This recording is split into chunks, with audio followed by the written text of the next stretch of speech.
Bonjour à tous et bienvenue dans cette formation que nous allons consacrer au stockage et à la sauvegarde des données à travers un réseau avec Open Media Vault. Je m'appelle Armel Ngando et je vais vous accompagner tout au long de cette formation. Alors, qu'est-ce que nous allons découvrir dans cette formation? Dans un premier temps, nous allons essayer de faire la différence entre un stockage et une sauvegarde. Par la suite, nous allons voir la notion de NAS. Nous allons découvrir ce que c'est qu'un RAID et de voir les différents niveaux de RAID. Puis, nous allons apprendre à installer Open Media Vault. Donc, on va déjà découvrir le produit en question. Et ensuite, on va l'installer, on va le configurer. Et on va apprendre à stocker et sauvegarder les données avec cet outil-là. D'accord? Donc, commençons déjà par la différence entre un stockage et une sauvegarde.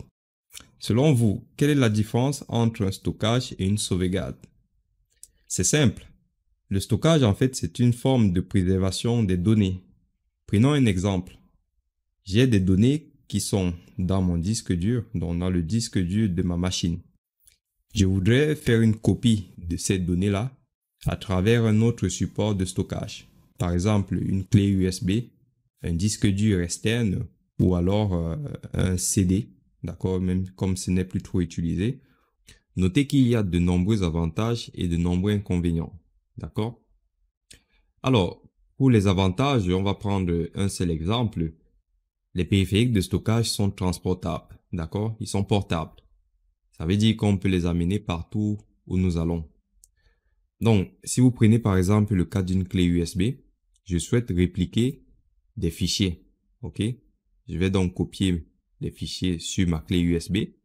Et je peux ainsi restaurer ces fichiers-là quand je le souhaite. Ça veut dire que si je refais mon système d'exploitation, je peux copier des données sur ma clé USB. Et lorsque je voudrais faire ma restauration, je copie les données de ma clé USB sur le disque dur de mon PC. D'accord? Donc c'est très simple et ça se fait de manière manuelle. Maintenant, si on prend les inconvénients, bien que les périphériques de stockage sont portables, vous pouvez facilement perdre vos données en perdant tout simplement votre clé USB, par exemple. Vous pouvez aussi perdre vos données suite à la défaillance de votre périphérique de stockage, d'accord? Un jour, vous pouvez connecter votre clé USB sur votre PC portable et là, la clé USB ne marche plus. Vous perdez vos données, d'accord? Vous êtes aussi exposé au virus si vous insérez votre clé USB partout, d'accord? Donc voilà quelques inconvénients. Concernant la sauvegarde, nous sommes en présence d'un logiciel de gestion du stockage. Donc ce logiciel-là va nous permettre de gérer le stockage et de gérer la sauvegarde. De ce fait, on peut planifier par exemple des sauvegardes et ça va se faire de manière automatique, contrairement au stockage où on va aller copier tout manuellement, d'accord, sur un périphérique de stockage bien sûr. Alors, vous avez ici une liste de logiciels de sauvegarde que vous retrouvez sur Wikipédia. D'accord? Je vous invite à aller regarder cette liste-là. Vous allez voir qu'il y en a un paquet de logiciels de sauvegarde. OK? Maintenant, c'est quoi un NAS? Network Attached Storage. Donc, nous avons dans la notion de réseau et de stockage. Un NAS, c'est tout simplement un appareil de stockage qui peut se connecter sur un réseau privé ou un réseau public. D'accord? Donc, vous avez plusieurs avantages d'avoir un NAS. Le premier avantage, c'est qu'on peut du coup gérer nos sauvegardes à l'aide d'un logiciel de gestion de sauvegarde et de stockage. D'accord? Ça vous fait penser par exemple à Windows Server. Pour ceux qui connaissent Windows Server, vous pouvez créer un rôle pour justement gérer le stockage et un rôle pour justement gérer les sauvegardes. D'accord? Avec un NAS, vous pouvez partager vos fichiers, partager vos photos, vos vidéos, etc. à travers le réseau. Avec un NAS, vous avez la possibilité de faire du partage de fichiers. D'accord? Donc, un NAS peut fonctionner comme un serveur de fichiers. On peut sécuriser les fichiers et aussi, on peut faciliter l'accès aux fichiers à des utilisateurs en donnant bien sûr des droits spécifiques comme des droits de lecture ou des droits d'écriture. D'accord? Maintenant, c'est quoi un RAID? Un RAID, c'est tout simplement un ensemble de mesures qui va nous permettre de répartir le stockage entre plusieurs disques durs. Il existe plusieurs types de RAID.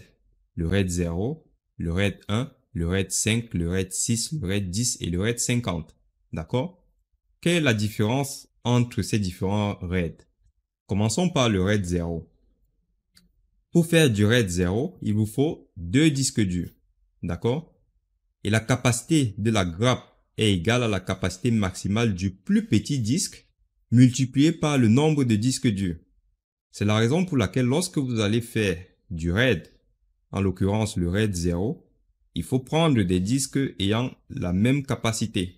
Par exemple, si je prends un disque dur de 10 Go et un disque dur de 5 Go pour faire du RAID 0, j'aurai une capacité totale de ma grappe de 10 Go. Parce qu'en réalité, comment le calcul se fait? On prend la capacité du plus petit disque et on multiplie par le nombre de disques. Donc, forcément, si vous avez 2 disques durs de 5 Go, le mieux, c'est de faire, voilà, votre RAID 0 et d'avoir 1 Go au total. D'accord? Maintenant, comment fonctionne le RAID 0? Comme vous pouvez le voir sur ce dessin-là, qu'est-ce qui se passe en réalité lorsqu'on crée un RAID?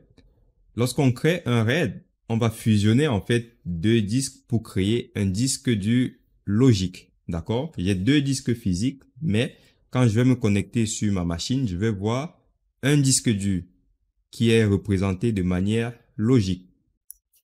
Alors, quand vous faites du RAID 0, imaginez qu'on souhaite stocker le mot Toto. Comment cela va se repartir sur le RAID 0? Vous allez avoir la lettre T représentée par A1 ici, O A2, T A3, O A4. D'accord? Du coup, en faisant du RAID 0, vous augmentez la vitesse de traitement de données. C'est un peu comme si vous créez un SSD. D'accord?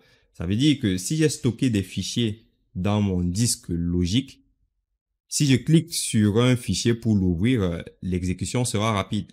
Mais l'inconvénient du RAID 0, c'est que lorsqu'on perd un disque, forcément, si Toto est reparti entre les disques, je n'aurai plus Toto, donc je vais perdre simplement toutes mes données. OK?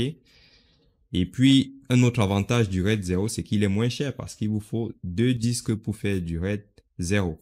Mais pensez toujours à mettre des disques avec des capacités égales. D'accord? Ensuite, vous avez le RAID 1. Pour faire du RAID 1, il vous faut 2 disques durs, d'accord? C'est un peu comme le RAID 0. Et au niveau de la capacité de l'unité de stockage, ça sera le même calcul que celui du RAID 0, c'est-à-dire qu'on va prendre la capacité du disque qui a la plus petite capacité multiplié par le nombre de disques, d'accord? Et c'est pour cela qu'il est important, quand vous faites du RAID 1, de prendre des disques qui ont la même capacité. Pourquoi cela? Regardez un peu ce schéma-là. Ici, on va plutôt parler du mirroring, de la réplication. Ça veut dire que lorsque je stocke mes données, en réalité, je stocke les données sur le disque A, ici, et ces données-là sont répliquées sur le disque B, à l'identique. L'avantage, c'est que lorsqu'un disque tombe en panne, forcément, j'ai toujours mes données ici. Ça, c'est un très gros avantage. Le problème avec le RAID 1, c'est que on aura une vitesse d'écriture qui sera très lente puisqu'on réplique les données sur l'autre disque. La réplication des données va donc créer des lenteurs en écriture, d'accord? Pas en lecture, en écriture. Ce qu'il faut surtout noter, c'est que lorsque vous allez donc choisir vos disques, prenez des disques ayant la même capacité. Prenons un exemple simple. Ici, j'ai 5 Go et j'ai stocké 5 Go de données, donc ce disque est plein. Quand je réplique toutes mes données ici, si j'ai 2 Go ici, vous voyez qu'il va manquer 3 Go. Donc, je ne vais pas tout copier les données. Alors, si le disque A tombe en panne, forcément, j'aurai uniquement des données de 2 Go et les 3 Go manquants seront perdus. D'accord? Ensuite, nous avons du RAID 5. Le RAID 5, c'est l'association du RAID 0 et du RAID 1. Ceci dit, vous allez repartir les données sur les différents disques et vous allez faire une réplication sur un disque. OK? Pour faire du RAID 5, vous avez besoin de 3 disques durs. Vous pouvez en mettre 4, vous pouvez en mettre 5 au total. Par contre, vous allez perdre un disque en termes de capacité. Donc, si vous faites du RAID 5 avec 3 disques, prenons par exemple le cas où vous avez 2 disques durs de 20 Go. Ou alors prenons le cas où vous avez 3 disques durs de 10 Go. Ça fait 30 Go au total. Donc, lorsque vous faites du RAID 5, vous allez avoir 20 Go. C'est pour cela aussi que c'est intéressant de faire du RAID 5 en utilisant des disques ayant la même capacité. D'accord? Si vous avez un disque qui a une plus petite capacité, vous allez encore perdre en termes de capacité. D'accord? Donc, vous avez le nombre de disques moins 1 multiplié par la capacité du plus petit disque dur pour avoir la capacité totale. OK? Et du coup, comme avantage, si un disque dur a une défaillance, il est possible de reconstituer les données sur un disque de remplacement grâce au bloc de parité. OK? Donc, ceci dit, avec le RAID 5, on a juste amélioré la résilience. Par contre, on perd toujours en efficacité au niveau de la vitesse d'écriture, puisqu'on est obligé d'écrire sur tous les disques et de faire des réplications sur un disque. OK? Ensuite, vous avez le RAID 6. Le RAID 6, c'est tout simplement une amélioration du RAID 5. D'accord? C'est le même fonctionnement, sauf que les données sont redondées sur l'ensemble des disques. D'accord? Par contre, vous perdez en termes de capacité. Pour faire du RAID 6, on aura besoin de 4 disques. Et prenons par exemple le cas où j'ai 4 disques de 10 Go chacun. Pour faire du RAID 6, j'aurai au total 20 Go de capacité pour ma grappe, bien sûr. Le calcul se fait ainsi. Ça sera le nombre de disques durs moins 2 multiplié par l'espace de stockage du plus petit disque dur. C'est la raison pour laquelle on recommande toujours d'avoir des disques durs ayant la même capacité. D'accord? Si j'ai 40 Go, donc 10 Go pour chaque disque, forcément ça fait 40 moins 20, ça fait 20. Donc 10 fois 2, ça fait 20. OK? Pour terminer, nous avons le RAID 10 qui est l'association du RAID 1 plus le RAID 0. Donc, combiner un peu ces deux avantages pour créer un disque dur logique. Qu'est-ce que ça donne? Regardons ce schéma. Nous avons ici deux grappes. Une première grappe qui fait du RAID 1, une deuxième grappe qui fait du RAID 1. Donc, l'ensemble des deux grappes va donner ici le RAID 0 et on aura donc le RAID 1 plus le RAID 0. Alors, pour faire du RAID 10, il faut 4 disques durs. Quand on observe ce schéma, on se rend compte que lorsqu'on écrit sur un disque, vous avez par exemple A1 qui est écrit sur A, ici. Il est repliqué sur le disque B. D'accord? La suite des données est copiée sur C. D'accord? Et les données qui sont copiées sur C sont répliquées sur le disque D. D'accord? Donc, on aura donc A1, A2, A3, A3, A4, d'accord? Donc, j'ai le début sur le RAID 1 ici, donc sur la première grappe, et j'ai la suite sur la deuxième grappe. Ce qui fait que si par exemple je perds le disque D, du coup j'ai A1 ici et j'ai la suite ici, d'accord? Donc il faut en fait que je perde ces deux disques-là pour ne plus avoir mes données. Alors, en ce qui concerne la reconstruction d'un disque défaillant, il faut savoir que si nous sommes sur du RAID 10, la reconstruction va se faire de manière rapide. Pourquoi? Parce que dans le RAID 10, on bénéficie des performances du RAID 0. D'accord? Quand je parle de performance, c'est la vitesse en lecture et en écriture. En ce qui concerne maintenant le remplacement d'un disque défaillant, sachez que vous pouvez le faire à chaud, c'est-à-dire que la machine est en train de tourner. Vous ouvrez votre boîtier, vous enlevez le disque qui est HS, vous mettez un nouveau disque et ensuite les données sont copiées sur le nouveau disque. Si vous voulez le faire à froid, vous éteignez la machine, vous remplacez le disque, vous allumez la machine. Une fois que le disque est détecté, la reconstruction des données se fait. Alors, qui sont les leaders du marché des NAS? Vous avez Synology et QNAP. Je ne suis pas en train de faire la promotion de ces produits, d'accord? Mais par contre, ayant déjà utilisé ces produits-là, je peux vous rassurer que la prise en main de ces produits est très facile. Donc, vous avez la possibilité d'utiliser, par exemple, un QNAP ou un Synology à titre personnel dans votre maison pour stocker vos films, vos vidéos. Faire de ce boîtier un serveur de streaming. D'ailleurs, vous avez des applications qui sont dédiées pour ça. Et voilà, vous pouvez donc autoriser des personnes qui se trouvent dans d'autres pays de regarder les films que vous avez stockés sur le boîtier, d'accord? Donc, c'est aussi un bon business pour faire en fait un serveur de streaming. Donc, ça, c'est une parenthèse. J'ai déjà eu à installer ces boîtiers-là pour des organisations. Donc, il faut savoir qu'on peut connecter un Synology ou un QNAP à un domaine, d'accord? Ce qui permet en fait de stocker les données directement sur le QNAP et de permettre en fait aux utilisateurs d'aller consommer les ressources ou non. OK? Donc, il y a beaucoup d'avantages. Il y a d'autres avantages. Il y a pas mal d'applications. Il y a beaucoup de mises à jour pour améliorer l'interface d'administration. Donc, c'est vraiment facile à utiliser.